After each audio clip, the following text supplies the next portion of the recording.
നമസ്കാരം, goodness evening ന്യൂസിലേക്ക് സ്വാഗതം. പ്രധാന വാർത്തകൾ. മുല്ലപ്പെരിയാറിൽ നിലവിൽ ആശങ്ക വേണ്ട, പുതിയ ഡാം എന്നതാണ് സർക്കാരിന്റെ നിലപാടെന്ന് മന്ത്രി Roshy Augustine. National herald case തുടർ ചോദ്യം ചെയ്യലിന് രാഹുൽ ഗാന്ധിയെ ഇഡി വിളിപ്പിച്ചേക്കും. CBI അറസ്റ്റ് റദ്ദാക്കണം, ഹൈക്കോടതി ഉത്തരവിനെതിരെ സുപ്രീം കോടതിയെ സമീപിച്ച് കേജ്രിവാൾ. ബംഗ്ലാദേശിൽ നീതിക്കായി ലക്ഷങ്ങളുടെ ന്യൂനപക്ഷ റാലി. പാരീസ് ഒളിമ്പിക്സിന് കൊടിയിറങ്ങി. വാർത്തകൾ വിശദമായി. മുല്ലപ്പെരിയാർ അണക്കെട്ടിനെ സംബന്ധിച്ച് നിലവിൽ ആശങ്ക വേണ്ടെന്ന് മന്ത്രി റോഷി അഗസ്റ്റിൻ. അനാവശ്യ പ്രചരണങ്ങൾ ഒഴിവാക്കണമെന്ന് അഭ്യർത്ഥിച്ച് റോഷി അഗസ്റ്റിൻ. മുല്ലപ്പെരിയാറിൽ പുതിയ ഡാം എന്നതാണ് സർക്കാരിന്റെ നിലപാടെന്നും വ്യക്തമാക്കി. ഡാം തുറക്കേണ്ടി വന്നാൽ മതിയായ മുൻകരുതലുകൾ സ്വീകരിക്കുമെന്നും ജില്ലാ കളക്ടറുടെ നേതൃത്വത്തിൽ കാര്യങ്ങൾ വിശകലനം ചെയ്യുമെന്നും മന്ത്രി അറിയിച്ചു. ഇതിനായി പ്രത്യേക സംഘത്തെ നിയോഗിച്ചിട്ടുണ്ടെന്നും അദ്ദേഹം കൂട്ടിച്ചേർത്തു. മുല്ലപ്പെരിയാർ അണക്കെട്ടിന്റെ സുരക്ഷ സംബന്ധിച്ച ആശങ്കകൾക്കിടെ സ്ഥിതിഗതികൾ വിലയിരുത്തുവാൻ മന്ത്രി റോഷി അഗസ്റ്റിന്റെ നേതൃത്വത്തിൽ ഇടുക്കി കളക്ടറേറ്റിൽ ചേർന്ന യോഗത്തിനു ശേഷം പ്രതികരിക്കുകയായിരുന്നു മന്ത്രി റോഷി അഗസ്റ്റിൻ. ഡാം തുറക്കേണ്ടി വന്നാൽ സ്വീകരിക്കേണ്ട മുൻകരുതലുകളും പുതിയ ഡാം വേണമെന്ന കേരളത്തിന്റെ ആവശ്യത്തിൽ കൈക്കൊള്ളേണ്ട തുടർ നടപടികളും യോഗം ചർച്ച ചെയ്തു. ഡാം ഡീകമ്മീഷൻ ചെയ്യണമെന്ന ആവശ്യം കേരള എംപിമാർ പാർലമെന്റിൽ ഉന്നയിച്ചിരുന്നു. ഡാമിന്റെ സുരക്ഷയെ സംബന്ധിച്ച ആശങ്ക പരത്തുന്ന പ്രചാരണങ്ങൾ സാമൂഹിക മാധ്യമങ്ങളിൽ സജീവമാണ്. മുല്ലപ്പെരിയാർ വിഷയത്തിൽ അടിയന്തര ഇടപെടൽ വേണമെന്ന ആവശ്യമുന്നയിച്ച് വിവിധ സംഘടനകളുടെ നേതൃത്വത്തിൽ പ്രതിഷേധവും ആരംഭിച്ചിട്ടുണ്ട്. നമ്മളിന്ന് കണ്ടത്, സ്വാഭാവികമായിട്ടും നമ്മൾ എല്ലാ വർഷവും ഈ സീസണിൽ ഇങ്ങനൊരു മീറ്റിംഗ് ചേരാറുണ്ട്. ജലനിരപ്പ് മുല്ലപ്പെരിയാറിൽ ഉയർന്നു വരികയും റൂൾ കർവിന് അപ്പുറത്തോട്ട് വെള്ളം ഉയർന്നു വന്നാൽ അത് സ്പില്ല് ചെയ്യേണ്ടത് ഇടുക്കി ഡാമിലേക്കാണ്. അങ്ങനെ ഇടുക്കി ഡാമിലേക്ക് വെള്ളം കൂടുതലായി വന്നാൽ അഫക്റ്റ് ചെയ്യപ്പെടുന്ന ഏരിയയിലെ ആൾക്കാരുടെ സുരക്ഷയെ ഉറപ്പുവരുത്തി ചെയ്യേണ്ട നടപടിക്രമങ്ങളാണ് നമ്മൾ ആലോചിച്ചിട്ടുള്ളത്. ഇതെല്ലാ കാലഘട്ടത്തിലും നമ്മൾ ചെയ്യാറുണ്ട്. ഇന്ന് അഡ്വാൻസായി തന്നെ ഇത്തരം കാര്യങ്ങൾ എടുക്കാൻ ഉണ്ടായൊരു കാര്യം, കലാമിറ്റി മറ്റ് തലങ്ങളിൽ രൂപപ്പെട്ടു വന്നാൽ അറ്റൻഷൻ മാറിപ്പോകരുത്. ഇതിന് വേണ്ട ടീമിനെ ഇതിനായി തന്നെ നിയോഗിക്കണം. ഇപ്പം വെള്ളപ്പൊക്കം ഉണ്ടാകുക, ചെറിയ മണ്ണിടിച്ചിലുണ്ടാകുക, എന്തെങ്കിലും മറ്റ് അനിഷ്ട സംഭവങ്ങൾ എവിടെയെങ്കിലും രൂപപ്പെട്ടു വന്നാൽ ഇത് തമ്മിൽ ആരായിരിക്കണം എൻ്റെ ഉത്തരവാദിത്വം? അങ്ങോട്ടും ഇങ്ങോട്ടും മാറിയും തിരിഞ്ഞ് നിൽക്കുമ്പം ഒരു ബുദ്ധിമുട്ട് രൂപപ്പെടാതിരിക്കാനായിട്ടുള്ള ഒരു മെസ്സേജ്, ഒരു സന്ദേശം രൂപപ്പെടുത്താനായിട്ടാണ്. അതിന് ആവശ്യമായിട്ടുള്ള തീരുമാനം ഡിസ്ട്രിക്ട് കളക്ടർ ലെവലിൽ എടുത്തിട്ടുണ്ട്. എല്ലാ ദിവസവും അത്തരം ആലോചനകളുടെ ഭാഗമായി വരുന്ന വിഷയം ജില്ലാ കളക്ടർ റിവ്യൂ ചെയ്യും. മുല്ലപ്പെരിയാറിലെ ജലനിരപ്പ്, ഇന്ന് ഇൻഫ്ലോ എത്രയുണ്ട്, ഔട്ട്ഫ്ലോ എത്ര പോകുന്നുണ്ട്, ഇടുക്കി ഡാമിൻ്റെ ജലനിരപ്പ്. അപ്പോൾ ഇടുക്കി ഡാമിൻ്റെ ജലനിരപ്പും ഇതും തമ്മിൽ ഇവാലുവേറ്റ് ചെയ്യുന്നത് ഒരു ഡാം മാനേജ്മെൻറ്റ് ക്ലിയർ ചെയ്യാനായിട്ടാണ്. അപ്പോൾ തന്നെ ഇടുക്കിയിൽ നിന്ന് എത്ര കണ്ട് വെള്ളം താഴേക്ക് ഒഴുക്കി വിടണം, ഒഴുക്കി വിട്ടാൽ താഴെ പ്രദേശങ്ങളിലേക്ക് പോകുമ്പോൾ എത്രത്തോളം ബുദ്ധിമുട്ടുകൾ നേരിടാം. ഇനി താഴേക്ക് നമ്മൾ 2018-19 കണ്ടതനുസരിച്ച് വേലിയേറ്റ സമയമാണെങ്കിൽ അതിരൂക്ഷമായ മഴയും നിൽക്കുകയാണെങ്കിൽ അവിടെ വെള്ളം അബ്സോർവ് ചെയ്യാനായിട്ടുള്ള ബുദ്ധിമുട്ടുണ്ടാകും.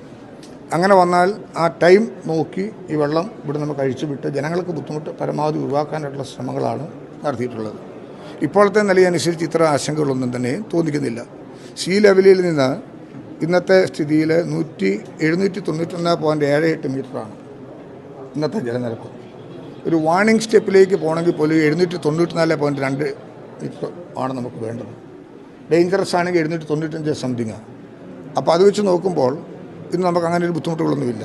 പക്ഷേ ഒരുക്കങ്ങൾ പക്ക ആയി പോകാൻ, കൃത്യതയോടെ കാര്യങ്ങളെയും ജനങ്ങളെ അറിയിക്കാൻ, ഇപ്പം വണ്ടിപ്പെരിയാർ പഞ്ചായത്തിൽ എത്ര പേരെ മാറ്റി പാർപ്പിക്കേണ്ടി വരാം, അങ്ങനെ ഒരുമിച്ച് മാറ്റി പാർപ്പിക്കേണ്ട. ഇത്ര ക്യൂസെക്സ് വാട്ടർ പോയാൽ എവിടം വരെ വാട്ടർ ലെവൽ ഉയരും, അത് ഉയരുന്നതിനനുസരിച്ചുള്ള ആൾക്കാരെ എങ്ങോട്ടാണ് മാറ്റേണ്ടത്. അതോടൊപ്പം മറ്റൊരു കാര്യമുള്ളത്, ഇപ്പോൾ താഴെ ഉപ്പതറയിലേക്ക് വന്നാൽ, അയ്യപ്പൻകോലിലേക്ക് പോയാൽ, കാഞ്ചാർ വന്നാൽ, അക്കാര്യങ്ങളെക്കുറിച്ചെല്ലാം കൃത്യമായിട്ടുള്ള ഒരു കണക്കെടുപ്പുണ്ട്. എത്ര കുടുംബങ്ങളെ അഫക്റ്റ് ചെയ്യപ്പെടുന്നുണ്ട്, അവരെങ്ങനെയാണ് നമുക്ക് കൺട്രോൾ ചെയ്യാൻ പറ്റുന്നത്, ഇക്കാര്യങ്ങളെക്കുറിച്ചുള്ള വിശദമായൊരു കാര്യമാണെന്ന് നമ്മൾ ഡിസ്കസ് ചെയ്തത്. ഇടുക്കിയിലെ മാത്രമല്ല കേരളത്തിലെ ലക്ഷക്കണക്കിന് ജനങ്ങളുടെ ജീവനും സ്വത്തിനും ഭീഷണിയായി നിൽക്കുന്ന മുല്ലപ്പെരിയാർ ഡാമിന്റെ കാര്യത്തിൽ കേന്ദ്ര സംസ്ഥാന സർക്കാരുകൾ ഇടപെട്ട് ശാശ്വതമായ പരിഹാരമുണ്ടാക്കാൻ വൈകിയാൽ മലയോര ജനത സമരമുഖത്ത് സജീവമാകണമെന്ന് ഇടുക്കി രൂപതാധ്യക്ഷൻ മാർ ജോൺ നെല്ലിക്കുന്നേൽ. മനുഷ്യനിർമ്മിത ദുരന്തഭൂമിയായി കേരളം മാറാതിരിക്കാൻ അടിയന്തര നടപടികൾ ആവശ്യമാണെന്ന് അദ്ദേഹം പറഞ്ഞു. ഇടുക്കി രൂപത കത്തോലിക്ക കോൺഗ്രസിന്റെ 21ാം വാർഷിക സമ്മേളനം വാഴത്തോപ്പിൽ ഉദ്ഘാടനം ചെയ്ത് സംസാരിക്കുകയായിരുന്നു അദ്ദേഹം. അതുപോലെ തന്നെ ചില തൽപര വ്യക്തികളുടെ തീവ്ര നിലപാട് കൊണ്ട് ജനങ്ങൾക്കിവിടെ സ്വാഭാവികമായിട്ട് ജീവിക്കുവാൻ പറ്റാത്ത രീതിയിലുള്ള അവസ്ഥാവിശേഷം ഇവിടെ കടന്നു വന്നിരിക്കുകയാണ്. പ്രത്യേകിച്ച് നമുക്കറിയാം, നമ്മുടെ ഈ പ്രദേശം മുഴുവൻ തന്നെ ഈ നമ്മുടെ രൂപതയുടെ അതിർത്തികൾ മുഴുവൻ തന്നെ പരിസ്ഥിതി ദുർബല മേഖലയായിട്ട് പരിഗണിക്കുന്ന ജനങ്ങൾക്ക് മാന്യമായും ആത്മാഭിമാനത്തോടു കൂടിയും ഈ പിറന്ന മണ്ണിൽ ജീവിക്കണം. അതിനുവേണ്ടി കത്തോലിക്ക കോൺഗ്രസിന്റെ പ്രവർത്തനങ്ങൾ കൂടുതൽ ഊർജ്ജം പ്രാപിക്കുകയും ക്രിയാത്മകമായ സാമൂഹിക ഇടപെടലുകളിലൂടെ നമ്മുടെ രൂപതയുടെ ശബ്ദമായിട്ട് തീരുകയും ചെയ്യും. യഥാർത്ഥത്തിൽ ക്രൈസ്തവ സഭ ഇടുക്കിയിൽ നിലകൊള്ളുന്നത് അത് ക്രിസ്ത്യാനികൾക്ക് വേണ്ടി മാത്രമല്ല. കേരളത്തിൽ അടിക്കടി ഉണ്ടാകുന്ന പ്രകൃതി ദുരന്തങ്ങളുടെ പശ്ചാത്തലത്തിൽ മുല്ലപ്പെരിയാർ സംബന്ധിച്ചുള്ള യഥാർത്ഥ വസ്തുതകളും കേരളത്തിലെ ജനങ്ങളുടെയും അധികാരികളുടെയും നീതിപീഠങ്ങളുടെയും യഥാവിധി ബോധ്യപ്പെടുത്തി യുദ്ധകാലാടിസ്ഥാനത്തിൽ ശാശ്വത പരിഹാരമുണ്ടാക്കുവാനുള്ള ബാധ്യത ഭരണകൂടങ്ങൾക്കുണ്ടെന്ന് അദ്ദേഹം ഓർമ്മിപ്പിച്ചു.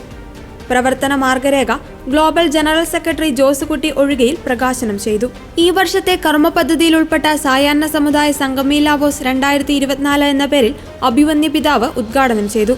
യോഗത്തിൽ പ്രഥമ global president advocate Biju Parayunnilam, സംസ്ഥാന നാടക പുരസ്കാര ജേതാവ് KC ജോർജ് കട്ടപ്പന, ബാലസാഹിത്യ പുരസ്കാരം ബാലസാഹിത്യകാരി Ivana Satheesh, media commission director father Jins Karakkattu എന്നിവരെ പുരസ്കാരങ്ങൾ നൽകി ആദരിച്ചു. അമ്മയോടൊപ്പം എൻഡോമെന്റിന് അർഹയായ ലിസി ബേബി കല്ലുചേൽ, KCYM സംസ്ഥാന സെക്രട്ടറി മരിറ്റ തോമസ്, SMYM സംസ്ഥാന ഭാരവാഹികളായി രൂപതയിൽ നിന്നും തെരഞ്ഞെടുക്കപ്പെട്ട അലക്സ് തോമസ്, അനു മരിയ എന്നിവർക്ക് ആദരവുകൾ അർപ്പിച്ചു. കത്തോലിക്ക കോൺഗ്രസ് ഇടുക്കി രൂപത general secretary Sijo Elanthoor, director father Joseph പാലക്കുടിയിൽ, മുൻ director father Francis Edavakam, global vice president Lisa Treesa Sebastian, secretary Georgekutty പുന്നക്കുഴിയിൽ, KCYM രൂപത പ്രസിഡന്റ് ജെറിൻ ജെ പട്ടാങ്കുളം എന്നിവർ സംസാരിച്ചു. വയനാട് ഉരുൾപൊട്ടൽ ദുരന്തവുമായി ബന്ധപ്പെട്ട് നാശനഷ്ടങ്ങളുടെ വിശദ കണക്കുകളും പ്രത്യേക വില്ലേജ് മാതൃകയിലുള്ള പുനരധിവാസ പദ്ധതിയും ഉൾപ്പെടുത്തി കേരളം തയ്യാറാക്കുന്ന മെമ്മോറാണ്ടം 10 ദിവസത്തിനകം കേന്ദ്രത്തിന് കൈമാറും. നാശനഷ്ടങ്ങളുടെ വിശദ കണക്കുകളും മറ്റുമടങ്ങുന്ന വിശദ മെമ്മോറാണ്ടം വേഗത്തിൽ തയ്യാറാക്കി സമർപ്പിക്കാൻ തദ്ദേശ സ്ഥാപന റവന്യൂ വകുപ്പുകളെ ചുമതലപ്പെടുത്തി. പ്രധാനമന്ത്രി നരേന്ദ്രമോദി ദുരിതബാധിത പ്രദേശങ്ങൾ നേരിട്ട് സന്ദർശിച്ച ശേഷം വിശദ റിപ്പോർട്ട് സമർപ്പിക്കാൻ കേരളത്തോട് നിർദ്ദേശിക്കുകയായിരുന്നു. ഇതിന്റെ അടിസ്ഥാനത്തിലാണ് നാശനഷ്ടങ്ങളുടെ വിശദ കണക്കുകളും പുനരധിവാസ പാക്കേജിലെ വിവരങ്ങളും ഉൾപ്പെടുത്തി മെമ്മോറാണ്ടം തയ്യാറാക്കാനുള്ള നടപടി വേഗത്തിലാക്കിയത്. വയനാട് ജില്ലാ കളക്ടറുടെ നേതൃത്വത്തിൽ റവന്യൂ തദ്ദേശ സ്ഥാപന വകുപ്പ് ഉദ്യോഗസ്ഥർ തയ്യാറാക്കുന്ന റിപ്പോർട്ടുകൾ സംസ്ഥാന തലത്തിൽ വിവിധ സെക്രട്ടറിമാരുടെ നേതൃത്വത്തിൽ ചീഫ് സെക്രട്ടറി ക്രോഡീകരിക്കും. തുടർന്ന് മന്ത്രിസഭയുടെ കൂടി അനുമതിയോടെ കേന്ദ്രത്തിന് കൈമാറും. ദേശീയ ദുരന്തമായോ അതിതീവ്ര ദുരന്തമായോ പ്രഖ്യാപിക്കണമെന്ന ആവശ്യം ഉന്നയിക്കും. പ്രധാനമന്ത്രി നരേന്ദ്രമോദിയുടെ സന്ദർശനത്തിന് മുൻപ് കേന്ദ്ര സംഘം കൂടി വയനാട്ടിലെത്തി വിലയിരുത്തിയ സാഹചര്യത്തിൽ പുനരധിവാസ പാക്കേജ് അനുവദിക്കാൻ കൂടുതൽ ചുവപ്പ് നാടയുടെ കുരുക്കുണ്ടാകില്ലെന്നാണ് സംസ്ഥാനത്തിന്റെ വിലയിരുത്തൽ. ഇല്ലെങ്കിൽ സംസ്ഥാനം നൽകുന്ന മെമ്മോറാണ്ടത്തിന്റെ അടിസ്ഥാനത്തിൽ കേന്ദ്ര സംഘം ദുരിതബാധിത മേഖലകൾ സന്ദർശിച്ചാകും നഷ്ടപരിഹാരം അനുവദിക്കുക. ഓരോന്നിനും കേന്ദ്രം നിശ്ചയിച്ച നിരക്കിലാകും അനുവദിക്കുക. നാഷണൽ ഹെറാൾഡ് കേസിൽ തുടർ ചോദ്യം ചെയ്യലിന് ഹാജരാകാൻ ലോക്സഭാ പ്രതിപക്ഷ നേതാവ് രാഹുൽ ഗാന്ധിക്ക് ED നോട്ടീസ് നൽകിയേക്കും. അന്വേഷണം പൂർത്തിയാക്കി കോടതിയിൽ കുറ്റപത്രം സമർപ്പിക്കുന്നതിന്റെ ഭാഗമായാണ് രാഹുൽ ഗാന്ധിയെ ED വീണ്ടും ചോദ്യം ചെയ്യാൻ ആലോചിക്കുന്നത്. എന്നാൽ സോണിയാഗാന്ധിയെ വീണ്ടും ചോദ്യം ചെയ്യുമോ എന്ന കാര്യത്തിൽ വ്യക്തതയില്ല. രാഹുൽ ഗാന്ധിക്ക് പുറമെ കേസുമായി ബന്ധപ്പെട്ട് മറ്റു ചിലരെ ഒരു വട്ടം കൂടി ചോദ്യം ചെയ്യാൻ ED ആലോചിക്കുന്നുണ്ട്. കുറ്റപത്രം കോടതിയിൽ സമർപ്പിച്ചാൽ വിചാരണ നടപടികളിലേക്ക് കടക്കും. കോൺഗ്രസിന്റെ ശക്തമായ പ്രതിഷേധങ്ങൾക്കിടയിൽ സോണിയാഗാന്ധിയെ 3 ദിവസവും രാഹുൽ ഗാന്ധിയെ 5 ദിവസവും നേരത്തെ ED ചോദ്യം ചെയ്തിരുന്നു. അസോസിയേറ്റഡ് ജേർണലിസ്റ്റിന്റെ കൈവശമുണ്ടായിരുന്ന ഓഹരികൾ എങ്ങനെയാണ് ഗാന്ധി കുടുംബത്തിന്റെ ഉടമസ്ഥതയിലുള്ള യങ് ഇന്ത്യ പ്രൈവറ്റ് ലിമിറ്റഡിന്റെ കൈവശമെത്തിയത് എന്നതായിരുന്നു ഇരുവരോടും അന്വേഷണ ഏജൻസി ആരാഞ്ഞ പ്രധാന ചോദ്യം. യങ് ഇന്ത്യ കമ്പനിയിലെ 76% ഓഹരികളുടെ ഉടമകൾ സോണിയാഗാന്ധിയും രാഹുൽ ഗാന്ധിയുമാണ്. അസോസിയേറ്റഡ് ജേർണൽസ് യങ് ഇന്ത്യ ഇടപാടിൽ കള്ളപ്പണ ഇടപാട് നടന്നിട്ടുണ്ടെന്നാണ് ED നിലപാട്. Young India Limited, Associated Journals Limited എന്നീ സ്ഥാപനങ്ങളുടെ ഉടമസ്ഥതയിലുള്ള 751.9 കോടിയുടെ സ്വത്തുക്കൾ ED ഇതിനോടകം കണ്ടുകെട്ടിയിട്ടുണ്ട്. ബജറ്റ് സമ്മേളന കാലഘട്ടത്തിൽ പാർലമെന്റിൽ നടത്തിയ ചക്രവ്യൂഹ പ്രസംഗത്തിന്റെ പശ്ചാത്തലത്തിൽ ED തനിക്കെതിരെ റെയ്ഡ് നടത്താൻ പദ്ധതിയിടുന്നതുമായി രാഹുൽ ഗാന്ധി കഴിഞ്ഞയാഴ്ച ആരോപിച്ചിരുന്നു. ചായയും ബിസ്ക്കറ്റും തയ്യാറാക്കി അവരെ കാത്തിരിക്കുകയാണെന്നും അദ്ദേഹം പരിഹസിച്ചിരുന്നു. ഇത് സത്യത്തിൽ രാജ്യത്തെ ഞെട്ടിപ്പിക്കുന്ന കാര്യമാണ്. ഹിൻഡൻബർഗിൻ്റെ ഏറ്റവും ഒടുവിലത്തെ വെളിപ്പെട്ടില്ല. സെബി ചെയർപേഴ്സൺ ഈ നാട്ടിലെ ഓഹരി വിപണികളെ ആകമാനം നിയന്ത്രിക്കുകയും അതിന് വിശ്വാസ്യത കൊടുക്കുകയും എവിടെയെങ്കിലും തകരാറുണ്ടാകുമ്പോൾ ആ വിശ്വാസം നിലനിർത്താൻ വേണ്ടി നടപടി സ്വീകരിക്കേണ്ട ഈ സെബി ചെയർപേഴ്സൺ തന്നെ ഇത്തരം ഷെൽ കമ്പനികളിൽ നിക്ഷേപമുണ്ടെന്നുള്ള വാർത്ത എങ്ങനെയാണ് സർക്കാർ അതിനെ കാണുന്നത്? അത് രാജ്യദ്രോഹമായിട്ട് എങ്ങനെ കാണുന്നത്? രാജ്യദ്രോഹം നടത്തുന്ന ഇവരല്ലേ? രാജ്യത്തെ ഓഹരി വിപണികളുടെ വിശ്വാസ്യത മുഴുവൻ തകർത്തക്കവണ്ണം സെബിയുടെ ചെയർപേഴ്സൺ തന്നെ ഇത്തരം വലിയ ആരോപണത്തിന് വിധേയമാകുമ്പോൾ ഇതിന് എനിക്ക് മനസ്സിലാകാത്തത് അവർ ആ കസേരയിൽ തുടരുന്നതിലാണ്. നിങ്ങൾ ആലോചിക്കേണ്ടത് സുപ്രീം കോടതി കേസെടുത്തതാണ്. സുപ്രീം കോടതി കേസെടുത്തപ്പോൾ സുപ്രീം കോടതി അവസാനം സെബിയിൽ വിശ്വാസം അർപ്പിച്ചുകൊണ്ടാണ് അവരുടെ അന്വേഷണ റിപ്പോർട്ട് അനുസരിച്ചിട്ടാണ് ആ കേസിന് തീർപ്പ് കൽപ്പിച്ചത്. അതാണ് ഇവിടെ ആഘോഷിക്കപ്പെട്ടത്. പക്ഷെ ഇപ്പോൾ വന്നിരിക്കുന്ന റിപ്പോർട്ട് എന്താണ്? സുപ്രീം കോടതിയിൽ മറച്ചുവെച്ചു കാര്യങ്ങൾ എന്നുള്ളതല്ലേ നമ്മൾ മനസ്സിലാക്കേണ്ടത്. അതായത് സെബിയുടെ ചെയർപേഴ്സന് നിക്ഷേപമുണ്ടായിരുന്നു എന്നുള്ളത് സുപ്രീം കോടതിയിൽ പോലും മറച്ചു വെക്കുന്ന സാഹചര്യം ഉണ്ടായെങ്കിൽ ഇനി നടപടിയെടുക്കേണ്ട സുപ്രീം കോർട്ടാണ്. ഒരു കാര്യം ഉറപ്പാണ്, ഇത് രാജ്യം കണ്ട ഏറ്റവും വലിയ ഓഹരി കുംഭകോണങ്ങളിൽ ഒന്നായി മാറുകയാണ്. അതിന് ഏറ്റവും വലിയ സങ്കടകരമായ അവസ്ഥ എന്ന് പറയുന്നത് ഇത്തരം കാര്യങ്ങളിൽ വിശ്വാസ്യത ഉണ്ടാക്കിയെടുക്കേണ്ട സെബി ചെയർപേഴ്സൺ അവരുടെ ഭർത്താവും ഇതിനകത്ത് ഇടപെട്ടിരിക്കുന്നു, ഉൾപ്പെട്ടിരിക്കുന്നു എന്നുള്ളതാണ്. ഒരു JPC അന്വേഷണം കൂടിക്കൊണ്ട് മാത്രമേ ഈ പ്രശ്നങ്ങൾക്ക് പരിഹാരം കാണാൻ കഴിയൂ. അതുകൊണ്ട് ജോയിൻറ്റ് പാർലമെൻ്ററി കമ്മിറ്റി അന്വേഷിക്കണമെന്നുള്ള ആവശ്യം ഞങ്ങൾ ശക്തിപ്പെടുത്തുകയാണ്. അതല്ലാതെ ഇക്കാര്യം മുന്നോട്ട് പോകാൻ പറ്റില്ല. രാജ്യവ്യാപകമായി ഈ കാര്യം കോൺഗ്രസും ഇന്ത്യ മുന്നണിയും ഉന്നയിക്കുകയും ചെയ്യും. JPC ആവശ്യപ്പെട്ടുകൊണ്ടുള്ള സമ്മർദ്ദം തുടരുകയും ചെയ്യും. മാത്രമല്ല ഇപ്പം ഇതിൻ്റെ പുറത്ത് വന്നപ്പോൾ ഇന്നിപ്പം ചില മാധ്യമങ്ങൾ കണ്ടു രാഹുൽ ഗാന്ധിക്ക് വീണ്ടും ED നോട്ടീസ് അയക്കുകയാണെന്ന്. വിഷയം തിരിച്ചുവിടാനാണ്. ഇപ്പോഴുള്ള ഈ വിഷയം ഇന്ന് വന്നുപെട്ടിരിക്കുന്ന ഏറ്റവും ഗൗരവതരം മോഡിയാണ് ഇക്കാര്യത്തിൽ ഏറ്റവും കൂടുതൽ അഡാനി ന്യായീകരിക്കുന്നത്. ഇത്തരം വലിയ രാജ്യം കണ്ട ഏറ്റവും വലിയ ഊതി വീർപ്പിച്ചിട്ടുള്ള അക്കൗണ്ടുമായിട്ട് അദ്ദേഹം വന്നതിൻ്റെ പേരിൽ രാജ്യത്താകമാനം കോളിളക്കം ഉണ്ടായിട്ട്, പാർലമെൻറ്റിലടക്കം കോളിളക്കം ഉണ്ടായിട്ട് അത് അന്വേഷിക്കാൻ ചുമതലപ്പെടുത്തിയ ആൾ തന്നെ ഇപ്പം വിവാദത്തിൽപ്പെട്ടിരിക്കുകയാണ്. പ്രധാനമന്ത്രി നരേന്ദ്രമോദി ഒരു അക്ഷരം മിണ്ടുന്നില്ല. ഇത് അങ്ങേയറ്റത്തെ വിശ്വാസം തകർക്കുന്ന കാര്യമാണ്. അത് സംശയമില്ല. അതുകൊണ്ട് കൃത്യമായിട്ടുള്ള അന്വേഷണം ആവശ്യപ്പെടുകയാണ് ഞങ്ങൾ. ഇതിന് ഞങ്ങൾ രാഹുൽ ഗാന്ധിക്ക് നോട്ടീസ് അയച്ച് ഭീഷണിപ്പെടുത്താമെന്ന് വിചാരിക്കേണ്ട. അവർ നിയമപരമായി ചെയ്യേണ്ടത് ചെയ്തോട്ടെ. ഇത് വിഷയം മാറ്റാനുള്ള ഈ ശ്രമങ്ങളെല്ലാം ഞങ്ങൾ ശക്തമായിട്ട് നേരിടും. വയനാട് ദുരന്തത്തിൽ കാണാതായവർക്ക് വേണ്ടി മലപ്പുറം ജില്ലയിൽ ചാലിയാറിൽ തിങ്കൾ ചൊവ്വ ദിവസങ്ങളിൽ 5 ഇടങ്ങളിലായി വിശദമായ തെരച്ചിൽ നടത്തുമെന്ന് മന്ത്രിസഭ ഉപസമിതി അംഗം PA മുഹമ്മദ് റിയാസ് വാർത്താ സമ്മേളനത്തിൽ അറിയിച്ചു. മുണ്ടേരി ഫാം മുതൽ പരപ്പൻപാറ വരെയുള്ള 5 കിലോമീറ്റർ ദൈർഘ്യത്തിലായിരിക്കും ഒരു സംഘം തെരച്ചിൽ നടത്തുക. രാവിലെ 7 മണിക്ക് മുണ്ടേരി ഫാം മേഖലയിൽ തുടങ്ങുന്ന തെരച്ചിൽ ഉച്ചയ്ക്ക് 2 മണിക്ക് പരപ്പൻപാറയിൽ അവസാനിക്കുമെന്നും അദ്ദേഹം വ്യക്തമാക്കി. മുതൽ മുണ്ടേരി ഫാം വരെയാണ് ഏകദേശം ഒരു 5 കിലോമീറ്റർ സ്ട്രെച്ചാണ്. ചാലിയാർ റിവറിന്റെ 2 ഭാഗം.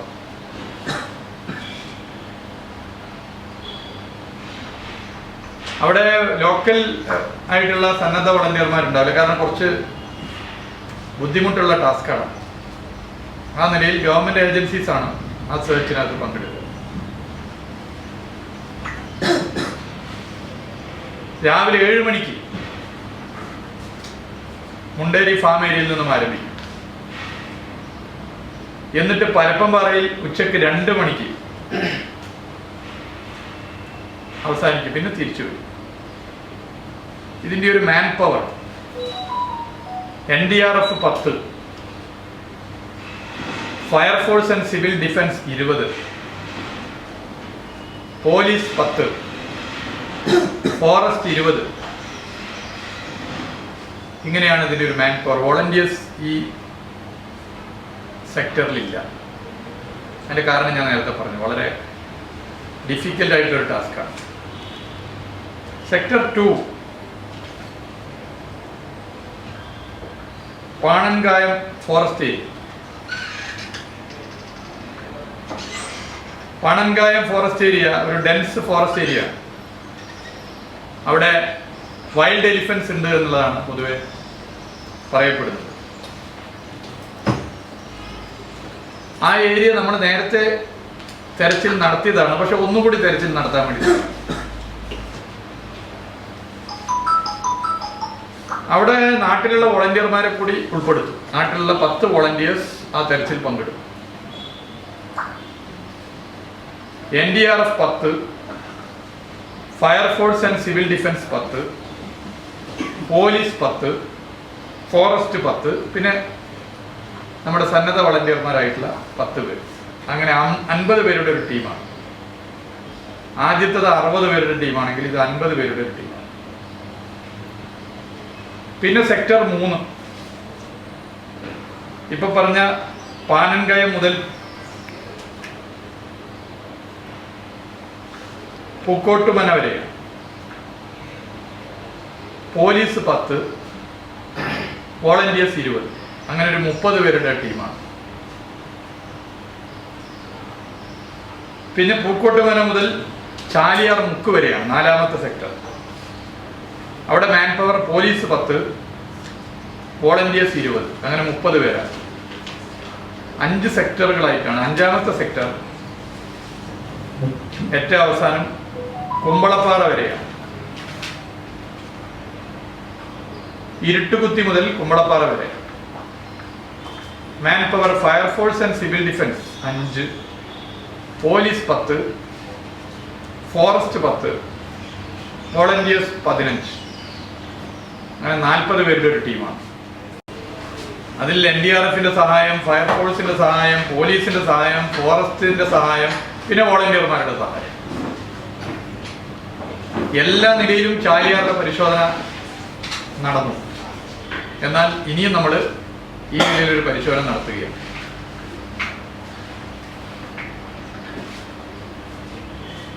ഇപ്പോ മലപ്പുറം ജില്ലയുമായി ബന്ധപ്പെട്ട ഭാഗങ്ങളിലും നാളെയും മറ്റന്നാളും 2 ദിവസം ഇതുപോലെ വളരെ പ്ലാൻഡ് ആയിട്ട് നമ്മളിതൊക്കെ നടത്തുകയാണെങ്കിൽ ഒരിക്കൽ കൂടി നടത്താൻ വേണ്ടി തീരുമാനിച്ചിരിക്കുക.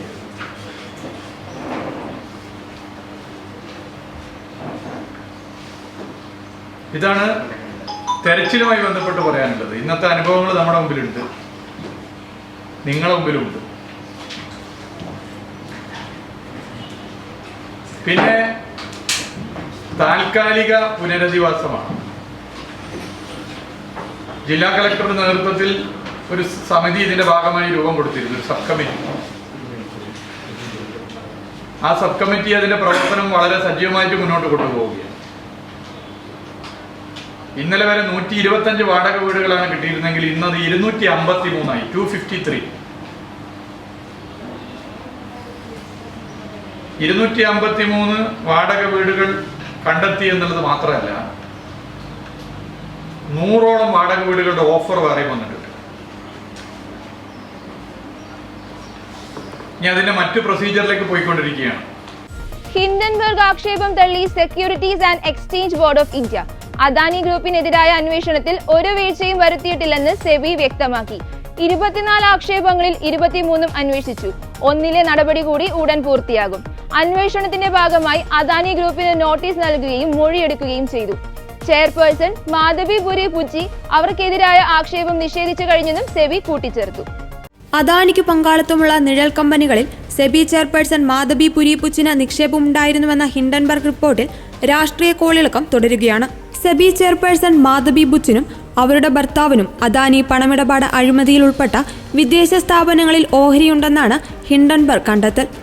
അദാനിക്കെതിരായ അന്വേഷണം സെബി മന്ദഗതിയിലാക്കിയതിനു പിന്നിൽ ഈ ബന്ധമെന്നും ഹിൻഡൻബർഗ് റിപ്പോർട്ടിലുണ്ട്. എന്നാൽ ഹിൻഡൻബർഗ് വെളിപ്പെടുത്തൽ അദാനി ഗ്രൂപ്പും മാധബി ബുച്ചും തള്ളി. അദാനി ഗ്രൂപ്പിനെതിരായ ആരോപണങ്ങൾ പൂർണ്ണമായും നിഷേധിക്കുന്നുവെന്ന് അദാനി ഗ്രൂപ്പ് പറഞ്ഞു. അദാനി ഗ്രൂപ്പിനെതിരായ ആരോപണങ്ങൾ സമഗ്രമായി അന്വേഷിക്കുകയും അടിസ്ഥാനരഹിതമെന്ന് തെളിയുകയും ചെയ്തിട്ടുള്ളതാണ് അദാനി ഗ്രൂപ്പ് പ്രസ്താവനയിൽ പറഞ്ഞു. തെളിവില്ലാത്ത ആരോപണങ്ങൾ വീണ്ടും ഉന്നയിക്കുകയാണെന്നും മാധബി ബുച്ചുമായി ബിസിനസ് ഇടപാടില്ലെന്നും അദാനി കമ്പനിയും വിശദീകരിച്ചു. അതേസമയം അദാനിക്കും മാധബി ബുച്ചിനുമെതിരെ JPC അന്വേഷണം വേണമെന്ന ആവശ്യം കോൺഗ്രസ് ശക്തമാക്കി. സെബിയിലെ മാധബിയുടെ നിയമത്തിലടക്കം സംശയങ്ങൾ ഉയരുമ്പോൾ സംയുക്ത പാർലമെന്ററി സമിതി രൂപീകരിച്ച് മുഴുവൻ ഇടപാടുകളിലും അന്വേഷണം വേണമെന്നാണ് കോൺഗ്രസിന്റെ നിലപാട്. വിദേശ ശക്തികളുമായി ചേർന്ന് കോൺഗ്രസ് രാജ്യത്തെ അസ്ഥിരപ്പെടുത്തുകയാണെന്ന് BJP ആരോപിച്ചു. മുല്ലപ്പെരിയാറിൽ പുതിയ ഡാം വേണമെന്നും തീരുമാനം പെട്ടെന്നെടുക്കണമെന്നും ജോസ് കെ മാണി. ഇതിനുള്ള അനുവാദം കേന്ദ്ര സർക്കാർ നൽകണമെന്നും അദ്ദേഹം പറഞ്ഞു. തമിഴ്നാട്ടിലെ ജനങ്ങൾ വിശാല മനസ്സോടെ ഇത് മനസ്സിലാക്കണമെന്നും പുതിയ ഡാം വന്നാൽ അതിനുള്ള ജലം തമിഴ്നാടിന് നൽകുമെന്നും മാധ്യമ സമ്മേളനത്തിൽ ജോസ് കെ മാണി വ്യക്തമാക്കി. കേരള കോൺഗ്രസിൻ്റെ മാത്രമല്ല, വ്യക്തമായ നിലപാട് കേരള സംസ്ഥാനത്തിൻ്റെ പുതിയ ഡാം വേണം എന്ന് തന്നെയാണ്. അവിടെ വെച്ചിരിക്കുന്ന മുദ്രാവാക്യം മറ്റൊന്നുമല്ല, വെള്ളം തമിഴ്നാടിന് സുരക്ഷിത, അത് കേരളത്തിലെ ജനങ്ങൾക്ക്, ആ മേഖലയിലെ ജനങ്ങൾക്ക്. ഇതുമായി ബന്ധപ്പെട്ട് കോടതിയിൽ ഇത് കൊടുത്തിരിക്കുകയാണ്. അപ്പോൾ അത് തീർച്ചയായും ഇതിൻ്റെ കോടതി പറഞ്ഞിട്ടുള്ള കൃത്യമായ DPR ഉണ്ടാക്കിയിട്ടുണ്ട് കാര്യങ്ങൾ. ഇപ്പോൾ ഇതിന് വേണ്ടത് കേന്ദ്ര സർക്കാർ ഇത് ഏതെങ്കിലും ഒരു എന്താണ് ഒരു പ്രസ്റ്റീജായിട്ട് എടുക്കേണ്ട കാര്യമല്ല. ഇത് കൃത്യമായി നമുക്കറിയാം. ഇപ്പോഴത്തെ ഈ കാലാവസ്ഥ വ്യതിയാനവും ഇങ്ങനെയുള്ള വിഷയങ്ങൾ ഉണ്ടാകുമ്പോൾ തീർച്ചയായും ഇത് വളരെ ഗൗരവത്തോടുകൂടി എടുത്ത് സ്പീഡി ആയിട്ടുള്ള ഡിസിഷൻ വരണം. ആ ഡിസിഷൻ വരുമ്പോൾ ഇതിൻ്റെ ക്ലിയറൻസ് ഫസ്റ്റ് തരേണ്ട എൻവയോൺമെൻറ്റ് ഡിപ്പാർട്ട്മെൻറ്റാണ്. അതിനുശേഷം വാട്ടർ റിസോഴ്സാണ് ഇതിൻ്റെ ഡാമുമായിട്ട് ബന്ധപ്പെട്ടുള്ളത് ചെയ്യുന്നത്. അപ്പോൾ ഇതിന് കൃത്യമായി ഇതിൻ്റെ ആർഗ്യുമെൻറ്റ് വന്നുകൊണ്ടിരിക്കുന്നു അതുമായി ബന്ധപ്പെട്ടുള്ള. പക്ഷേ ഇത് പറയുമ്പോഴും ഒരു സെൻസിറ്റീവായിട്ട് നമ്മൾ തമിഴ്നാടുമായിട്ട് ഒരു പോരാട്ടം നടത്തിയല്ല. പക്ഷെ അതൊരു സൗഹാർദ്ദത്തിൽ തന്നെ ചെയ്യേണ്ട കാര്യമാണ്. പക്ഷെ ഒരു സംശയവുമില്ല, ഇന്നല്ല നാളെ പുതിയ ഡാം കൂടെ വന്നേ പറ്റൂ, അത് വരണം. യാതൊരു സംശയമില്ല, പുതിയ ഡാം നിർമ്മിക്കേണ്ടതുണ്ട്. അല്ല, അതാണല്ലോ അദ്ദേഹം തന്നെ പറഞ്ഞല്ലോ. ഇത് തമിഴ്നാടുമായിട്ട് ബന്ധപ്പെട്ടും അവരുമായിട്ട് സഹകരിച്ചും അവരുമായി ചർച്ച നടത്തിയും എത്രയോ ഇനിയിപ്പോൾ ഔട്ട് ഓഫ് കോർട്ടിൽ സെറ്റിൽമെൻറ്റ് നടത്താൻ പറ്റുന്നതാണ് നടത്തണമല്ലോ. പക്ഷേ ഇതിപ്പോൾ കോടതിയിൽ കിടക്കുന്നു. തമിഴ്നാട്ടിൻ്റെ അവിടുത്തെ ഒരു വികാരമായി അവരങ്ങനെ നിൽക്കുന്നു. നമ്മളെ സംബന്ധിച്ചോളം നമ്മുടെ ജീവൻ്റെ പ്രശ്നമാണ്. അപ്പോൾ ഇത് നമുക്ക് ആ പുതിയ ഡാം വന്നേ പറ്റൂ. അതിനുള്ള എല്ലാ പ്രിപ്പറേഷൻസും നമ്മൾ നടത്തി കോടതിയിൽ സബ്മിറ്റ് ചെയ്തിട്ടുമുണ്ട്. അതിൻ്റെ കേസുകൾ നടന്നുകൊണ്ടിരിക്കുന്നു. അതെ, മുല്ലപ്പെരിയാറിൻ്റെ കാര്യത്തിൽ ഞാൻ സൂചിപ്പിച്ചത്, മുല്ലപ്പെരിയാറിൻ്റെ കാര്യത്തിൽ കൃത്യമായ ഒരു നിലപാട് സംസ്ഥാന സർക്കാരിൻ്റെയും ഇനി കേരള കോൺഗ്രസ് എമ്മിൻ്റെയും പുതിയ ഡാം നിർമ്മിക്കണം, എത്രയും പെട്ടെന്ന് നിർമ്മിക്കണം. അതിനുള്ള അനുവാദവും അത് കേന്ദ്ര സർക്കാരുമായി ബന്ധപ്പെട്ട് ലഭിക്കണം. ഇപ്പോൾ സുപ്രീം കോടതി നിൽക്കുന്നു. വളരെ ശക്തമായി ഇതുമായി ബന്ധപ്പെട്ടുള്ള നീക്കങ്ങളാണ് സർക്കാർ നടത്തിക്കൊണ്ടിരിക്കുന്നത്. കേന്ദ്രത്തിന്റെ ഒരു ഇടപെടലിന്റെ ആവശ്യം ആര് മധ്യസ്ഥ എടുത്താലും നമുക്കിത് പ്രയോജനമായി കിട്ടണം. ആരെടുത്താലും ഒരു കുഴപ്പമില്ല. ഇന്നേ വരെ കരുണാനിധിയും PS-ഉം നിരവധി തവണ ഇവിടെ ചർച്ച നടത്തി, ഒരു കാര്യം പറഞ്ഞിട്ടില്ല. അതാണ് ഞാൻ പറഞ്ഞത്. കോടതിയിൽ കിടക്കുന്ന ഒരു കാര്യം, അവരുടെ തമിഴ്നാടിൻ്റെ ഒരു വികാരം, അവർക്കൊരു സംശയം ഉള്ളതായിരിക്കാം. ചിലപ്പോൾ വെള്ളം ലഭിക്കാതെ വരും പുതിയ ഡാം നമ്മൾ കൃത്യമായി പറഞ്ഞു, കൃത്യമായ എഗ്രിമെൻറ്റോടുകൂടി അതിനകത്ത് വെള്ളം നിങ്ങൾക്കുള്ളതാണ് പറഞ്ഞിട്ടുണ്ടല്ലോ. അപ്പോൾ അതിനകത്തൊരു വിട്ടുവീഴ്ചയില്ല. അതിനകത്ത് തീർച്ചയായിട്ടും ഒരു ഡാമാണ് നമുക്ക് വേണ്ടത്. അത് നമുക്ക് നമ്മുടെ സുരക്ഷിതമാണ്. അത് തമിഴ്നാട്ടിലെയും കൂടെ ഒരു വിശാല മനസ്സോടുകൂടി അവർ ഇത് മനസ്സിലാക്കുമെന്നാണ് കരുതുന്നത്. ഹൃദയ വിശാലതയോടുകൂടി അത് നമ്മുടെ സുരക്ഷിതരുടെ ആവശ്യമാണ്. വെള്ളം അവർക്കുള്ളതാണല്ലോ. ബംഗ്ലാദേശിൽ ഷെയ്ഖ് ഹസീന ഭരണകൂടത്തിനെതിരെ നടന്ന പ്രക്ഷോഭത്തിനിടെ ന്യൂനപക്ഷ ഹിന്ദുക്കൾ ആക്രമിക്കപ്പെട്ടതിൽ വൻ പ്രതിഷേധം. തലസ്ഥാനമായ ധാക്കയിലും രണ്ടാമത്തെ വലിയ നഗരമായ ചിറ്റഗോങ്ങിലും ശനിയാഴ്ച നടന്ന റാലികളിൽ ലക്ഷക്കണക്കിന് പേർ പങ്കെടുത്തതായി റിപ്പോർട്ട്. ഹസീന ഭരണകൂടം വീണ 5-ാം തീയതി മുതൽ ന്യൂനപക്ഷങ്ങൾ ആക്രമിക്കപ്പെട്ട 205 സംഭവങ്ങളുണ്ടായി. ബംഗ്ലാദേശിലെ 64 ജില്ലകളിൽ 52-ലും ന്യൂനപക്ഷങ്ങൾ അക്രമം നേരിട്ടു. ഹസീനയുടെ അവാമി ലീഗ് പാർട്ടി നേതാക്കളായ 2 ഹൈന്ദവർ കൊല്ലപ്പെടുകയും 100 കണക്കിന് ഹൈന്ദവർക്ക് പരിക്കേൽക്കുകയും ചെയ്തു. ആയിരക്കണക്കിന് ഹൈന്ദവർ ഇന്ത്യയിലേക്ക് രക്ഷപ്പെടാൻ ശ്രമിക്കുന്നതായും ഇന്ത്യൻ മാധ്യമങ്ങൾ റിപ്പോർട്ട് ചെയ്തു. ശനിയാഴ്ച ചിറ്റഗോങ്ങിലെ ചിരാഗി പഹാർ ചത്വരത്തിൽ നടന്ന റാലിയിൽ 7 ലക്ഷത്തോളം ഹൈന്ദവർ പങ്കെടുത്തുവെന്നാണ് റിപ്പോർട്ട്. സെൻട്രൽ ധാക്കയിലെ ഷബാഗിൽ റാലി മൂലം മണിക്കൂറുകൾ ഗതാഗതം നിലച്ചു. ന്യൂനപക്ഷങ്ങളോട് ഐക്യദാർഢ്യം പ്രഖ്യാപിച്ച് വിദ്യാർത്ഥികൾ ഉൾപ്പെടെയുള്ള മുസ്ലിങ്ങളും റാലിയിൽ പങ്കെടുത്തു. ന്യൂനപക്ഷങ്ങളെ പീഡിപ്പിക്കുന്നവരെ അതിവേഗം വിചാരണ ചെയ്യാനായി പ്രത്യേക ട്രൈബ്യൂണലുകൾ സ്ഥാപിക്കുക, പാർലമെന്റ് സീറ്റിന്റെ 10% ന്യൂനപക്ഷത്തിന് സംവരണം ചെയ്യുക, ന്യൂനപക്ഷ സംരക്ഷണ നിയമം നടപ്പിലാക്കുക എന്നീ ആവശ്യങ്ങൾ റാലിക്കാർ ഉന്നയിച്ചു. അമേരിക്കയിലും UK-യിലും സമാന റാലികൾ അരങ്ങേറി.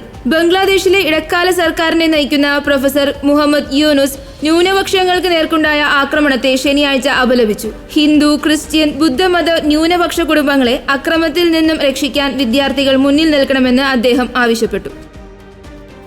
സുപ്രീം കോടതിയെ സമീപിച്ച് ഡൽഹി മുഖ്യമന്ത്രി അരവിന്ദ് കെജ്രിവാൾ. മദ്യനയ അഴിമതി കേസിൽ CBI അറസ്റ്റ് റദ്ദാക്കാൻ വിസമ്മതിച്ച ഹൈക്കോടതി ഉത്തരവ് ചോദ്യം ചെയ്താണ് കെജ്രിവാൾ അപ്പീൽ നൽകിയത്. മദ്യനയ അഴിമതിയുമായി ബന്ധപ്പെട്ട കള്ളപ്പണ ഇടപാട് കേസിൽ എൻഫോഴ്സ്മെന്റ് ഡയറക്ടറേറ്റിന്റെ കസ്റ്റഡിയിലിരിക്കെ കഴിഞ്ഞ ജൂൺ 26-നാണ് കെജ്രിവാളിനെ CBI അറസ്റ്റ് ചെയ്തത്. കള്ളപ്പണ ഇടപാട് കേസിൽ ജൂൺ 12 സുപ്രീം കോടതി കേജ്രിവാളിന് ജാമ്യം അനുവദിച്ചിരുന്നു. ഇതിനു പിന്നാലെയായിരുന്നു CBI അറസ്റ്റ്. തുടർന്ന് CBI അറസ്റ്റ് ചോദ്യം ചെയ്ത് ജാമ്യം അനുവദിക്കണമെന്ന ആവശ്യവുമായി കേജ്രിവാൾ ഡൽഹി ഹൈക്കോടതിയെ സമീപിച്ചു. എന്നാൽ ജസ്റ്റിസ് നീന ബൻസൽ കൃഷ്ണയുടെ സിംഗിൾ ബെഞ്ച് ഹർജി തള്ളുകയായിരുന്നു. വിചാരണ കോടതിയെ സമീപിക്കാമെന്നും കോടതി വ്യക്തമാക്കിയിരുന്നു.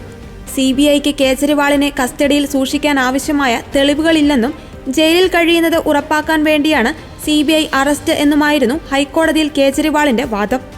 സുപ്രീം കോടതി കേജ്രിവാളിന് അനുകൂലമായ നടപടിയെടുത്താൽ അദ്ദേഹത്തിന് പുറത്തിറങ്ങാനാകും. മാർച്ച് 21-നാണ് ഡൽഹി മദ്യനയ അഴിമതി കേസുമായി ബന്ധപ്പെട്ട് അരവിന്ദ് കേജ്രിവാളിനെ ED അറസ്റ്റ് ചെയ്തത്. പിന്നീട് സുപ്രീം കോടതിയിൽ നിന്ന് 21 ദിവസത്തേക്ക് ഇടക്കാല ജാമ്യം അനുവദിച്ചു. കേജ്രിവാളിന് ജാമ്യം നൽകരുതെന്ന EDയുടെ വാദത്തിനേറ്റ തിരിച്ചടിയായിരുന്നു കോടതി വിധി. ലോക്സഭാ തെരഞ്ഞെടുപ്പ് പ്രചാരണത്തിനിടെയാണ് മെയ് 10 സുപ്രീം കോടതി കേജ്രിവാളിന് 21 ദിവസം ജാമ്യം അനുവദിച്ചത്. ജാമ്യ കാലാവധി അവസാനിച്ച് ജൂൺ 2 അദ്ദേഹം ജയിലിലേക്ക് മടങ്ങിയിരുന്നു. ലോകം പാരീസിലേക്ക് ചുരുങ്ങിയ ദിനരാത്രങ്ങൾക്ക് ശുഭകരമായ പര്യവസാനം. 4 വർഷത്തിനു ശേഷം അമേരിക്കയിലെ ലോസ് ആഞ്ചലസിൽ കാണാമെന്ന ആശംസയുമായി പാരീസിൽ ഒളിമ്പിക്സിന് കൊടിയിറങ്ങി. ജൂലൈ 24-ന് ആരംഭിച്ച് ഇന്ന് പുലർച്ചെ വരെ നീണ്ടു നടന്ന സമാപന സമ്മേളനത്തോടെയാണ് 33-ാം ഒളിമ്പിക്സിന് തിരശ്ശീല വീണത്. പാരീസിന് പുറമെ 16 ഫ്രഞ്ച് നഗരങ്ങളും ഒളിമ്പിക്സിന് വേദിയായി. 32 കായിക ഇനങ്ങളിലായി 329 മത്സരങ്ങളാണ് നടന്നത്. ഏറ്റുവാങ്ങി 2028-ലാണ് US നഗരം അടുത്ത ഒളിമ്പിക്സിന് വേദിയാവുക. USന്റെ ദേശീയ ഗാനം ആലപിച്ചുകൊണ്ടാണ് ഒളിമ്പിക് സമാപന ചടങ്ങുകൾ അവസാനിച്ചത്.